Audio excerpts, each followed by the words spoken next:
तो सभी दोस्तों को नमस्कार। तो आप सब देख सकते हैं सुल्तानपुर में धान लग रहा है, चावल के लिए व्यवस्था हो रहा है। बौरावा के बाजार में लग रहा है, सुख बड़ेरी गांव।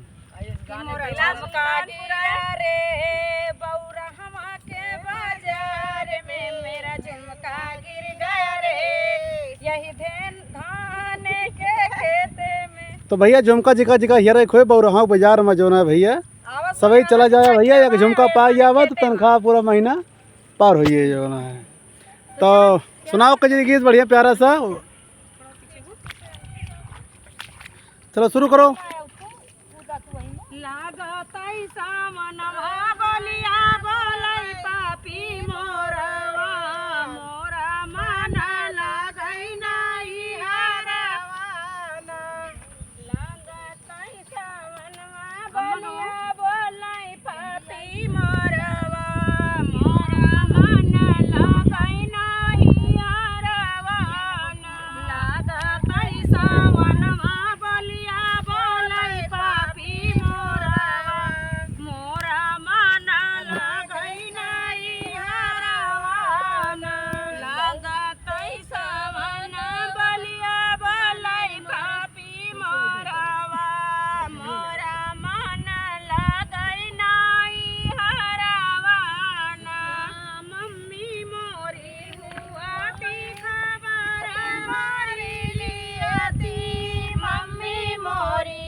तो गाना पूरा हो गया दोस्तों, आप सब कमेंट करके बताना भैया।